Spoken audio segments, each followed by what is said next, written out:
আওয়ামী লীগ খুব শীঘ্রই 50 লাখ লোকের সমাবেশ করবে ঢাকাতে। শেখ হাসিনা ভারতে বসে নেই, তিনি তার কাজ করতেছেন। আমাদের কাজ আমাদের করতে হবে। আর সহ্য করা যায় না, আর ঘরে বসে থাকার সময় নেই।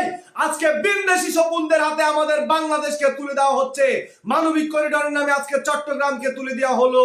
তারপর আমাদের সেন্ট মার্টিনকে আজকে সামরিক ঘাঁটি বানানোর জন্য দেওয়া হচ্ছে। এখন আবার তারা আমাদের চট্টগ্রাম বন্দরকে বিদেশি শকুনদের হাতে তুলে দেওয়ার চেষ্টা চালাচ্ছে। একবার ভেবে দেখেন, এই চট্টগ্রাম বন্দর দিয়ে যদি রোহিঙ্গাদের হাতে অস্ত্র তুলে দেওয়া হয়, পার্বত্য অঞ্চলের বিচ্ছিন্নতাবাদীর হাতে যদি অস্ত্র তুলে দেওয়া হয়, এই মায়ানমারের সশস্ত্র গোষ্ঠীদেরকে যদি এই বন্দর ব্যবহার করে অস্ত্র তুলে দেওয়া হয়, তখন চীন ক্ষুব্ধ হবে। বাংলাদেশ হবে আরেকটা ভয়াবহ যুদ্ধক্ষেত্র। এ দেশকে আমরা সিরিয়া হতে দিব না, লিবিয়া হতে দিব না, প্যালেস্টাইনের মতো আমরা হতে দিতে পারি না। আমাদের সন্তানদের উপর বোম্বিং করা হবে। আমাদের সন্তানের দর্শিত মুখ আমাদের দেখতে হবে।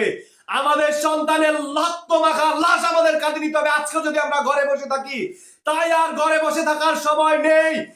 যেভাবে পারেন প্রতিবাদ করে তুলেন, প্রতিহত করেন তাদের। আজকে বাংলাদেশটাকে তারা নিজেদের ক্ষমতার খায়েশের জন্য বিদেশি শকুনদের হাতে তুলে দিচ্ছে। কারণ তারা জানে তাদের জনগণের ম্যান্ডেট নাই, প্রশাসন তাদের কথা শুনছে না। বিদেশি শকুনদের দিয়ে আজকে তারা ক্ষমতায় থাকতে চায়। আজকে বাংলাদেশের শেয়ার বাজার ধ্বংস। 90,000 কোটি টাকা গত কয়েক মাসে লুটপাট হয়েছে শেয়ার বাজার থেকে। বাংলাদেশ থেকে প্রায় 1,20,000 কোটি টাকার মতো পাচার হয়ে গেছে এই 9 মাসে।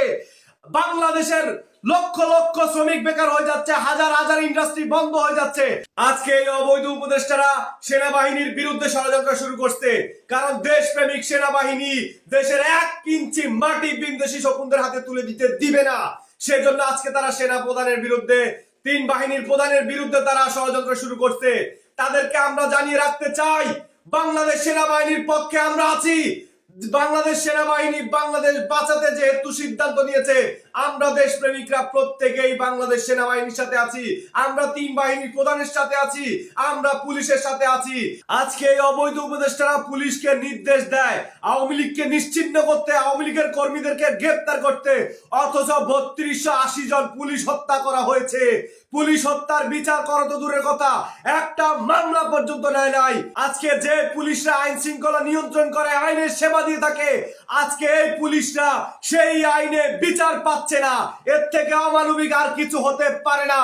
শেখ হাসিনা খুব শীঘ্রই বাংলার জমিনে এসে 3280 জন পুলিশ হত্যার বিচার করবে ইনশাল্লাহ। আজকে যারা লাফাচ্ছে, আওয়ামী লীগের নেতা কর্মীদেরকে যেখানে সেখানে পেটাচ্ছে, তাদের ব্যবসা প্রতিষ্ঠান লুটপাট করছে, তাদেরও বিচার হবে ইনশাল্লাহ বাংলার জমিনে। জননেত্রী শেখ হাসিনা বিভিন্ন জায়গা থেকে গ্রিন সিগন্যাল পেয়ে গেছেন। তিনি খুব শীঘ্রই বাংলাদেশে আসবেন এবং খুব শীঘ্রই তিনি ডিক্লেয়ার দিবেন 50 লাখ লোকের সমাবেশ হবে বাংলাদেশের ঢাকা শহরে। মনে রাখবেন, তাই সবাই প্রস্তুত থাকেন। যে কোনো সময় নেত্রী যখন ডিক্লেয়ার দিবে, সবাই রাজপথে ঝাঁপিয়ে পড়বো। এবারের সংগ্রাম বাংলাদেশটাকে বিদেশি শকুনদের হাত থেকে বাঁচানোর সংগ্রাম। এবারের সংগ্রাম রাজাকার নিশ্চিহ্ন করার সংগ্রাম। সুতরাং ঘরে বসে থাকার সময় নাই। একা যখন থাকবো আমরা তখন ব্যক্তি, আমরা যখন একসাথে থাকবো আমরা এখন একটা শক্তি। পৃথিবীর কোন শক্তি নেই আমাদেরকে দাবায় রাখতে পারে। যত দলাদলি আছে সব ভুলে যান, মনোমালিন্য, রাগ, অভিমান সবকিছু ভুলে আওয়ামী লীগের সকলকে ঐক্যবদ্ধ হয়ে দেশের জন্য লড়তে হবে। মনে রাখবেন, কাপুরুষের মতো ঘরে বসে থাকার চাইতে বীরের মতো রাজপথে জীবন দিব দেশের জন্য, এটা অনেক সম্মানের। রক্ত লাগলে রক্ত দিব, প্রয়োজনে জীবন দিব, তবুও এই দেশকে বিদেশি শকুনদের হাতে তুলে দিব না ইনশাআল্লাহ। ভাইরা আমার পেছনে অনেক লোক লেগে আছে, অনেক থ্রেট দিচ্ছে। আমি যদি মরেও যাই, সংগ্রাম অব্যাহত রাখবেন। এই দেশকে বিদেশি শকুনদের হাতে যেতে দিবেন না। মনে রাখবেন, যে জাতি তার নিজের ভাগ্য পরিবর্তন করার চেষ্টা করে না, আল্লাহ সেই জাতিকে সহযোগিতা করে না। তাই আমাদের সকলকে ঐক্যবদ্ধ হয়ে আমাদের দেশটাকে বাঁচাতে সংগ্রাম করতে হবে, রাজপথে ঝাঁপিয়ে পড়তে হবে। জননেত্রী শেখ হাসিনা খুব শীঘ্রই ডিক্লেয়ার দিবেন রাজপথে নামানোর জন্য, কারণ তিনি সবকিছু গুছিয়ে এনেছেন। সময় এসে গেছে, আর বেশি দেরি নাই। খুব শীঘ্রই জননেত্রী শেখ হাসিনা ডাক দিবেন, সবাই ঢাকা গিয়ে এই ইউনূস সরকারের পতন ঘটবে ইনশাআল্লাহ।